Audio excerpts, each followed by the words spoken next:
Bonjour à tous et bienvenue sur boursicoté.com pour cette nouvelle analyse technique Forex et matières premières avec une paire de devises euro-dollar qui continue à évoluer ici dans un range entre 1.1235 et 1.1370.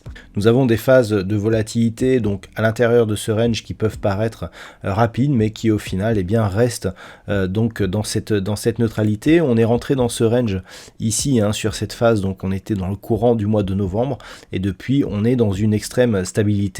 Malgré tout, par rapport, à l'ensemble de la dynamique, d'un point de vue moyen terme, le faible rebond technique ici nous indique que nous sommes plutôt dans une probabilité de poursuite du mouvement baissier. Mais pour confirmer ce mouvement, il faudrait casser ici la zone de support du range qui se situe à 1.1180. Pour la paire de devises livre sterling contre dollar américain, on avait ici hier une configuration de hausse ici, suivie d'une consolidation à 23,6% de Fibonacci et de retour ici sur la zone de point haut. Et on attendait une cassure parce que tout simplement la phase de consolidation ici à 23,6 ne permettait pas de prévoir un retournement. C'est chose faite, on a eu ici la rupture donc de ce niveau et on s'achemine vers un retour ici sur la zone des 1.3615. Alors on peut avoir des surprises avec notamment les minutes de la Fed, mais pour avoir un retournement de tendance, il faudrait casser ici avec extrêmement de conviction la zone des 1.3460. Concernant l'or, nous sommes dans une configuration qui reste elle aussi neutre, mais qui commence à prendre un petit biais haussier. Alors ça fait un petit moment qu'on en parle, on a une dynamique ici qui est en train de se développer, mais qui est pour l'instant relativement faible. Hier je vous indiquais que pour confirmer ce biais, il faudrait venir ici tester la zone des 1831,50 et casser cette zone. Alors on s'est bien approché ici de cette zone de résistance, mais pour l'instant on est sur une phase de repli. Donc il faudra voir en fonction des minutes de la Fed comment justement évolue le métal jaune.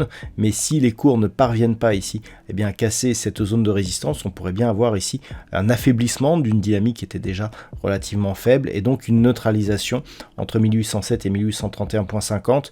Globalement, malgré cette légère dynamique haussière, on reste dans un biais neutre sur le métal jaune, mais dans une dynamique qui reste haussière d'un point de vue moyen long terme, depuis notamment les records que nous avons connus ici durant l'été 2020. On voit que d'un point de vue long terme, on est dans une phase ici de consolidation tout à fait contenue.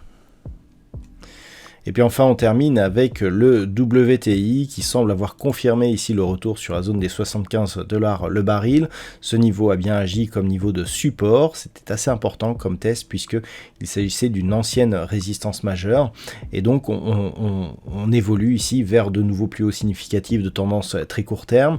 Donc clairement on est dans un signal de poursuite ici de la dynamique dont l'objectif se situe désormais sur cette zone de résistance des 80,50 $ le baril, et ce tant que la zone ici des 75 $ le baril reste support, mais aussi la moyenne mobile 20 exponentielle dont on voit ici sur ce mouvement qu'elle joue bien son rôle ici de support, puisque les phases de consolidation viennent buter sur ce niveau avant de repartir ici longer la bande de Bollinger supérieure. Donc on est en train ici d'initier une nouvelle dynamique haussière.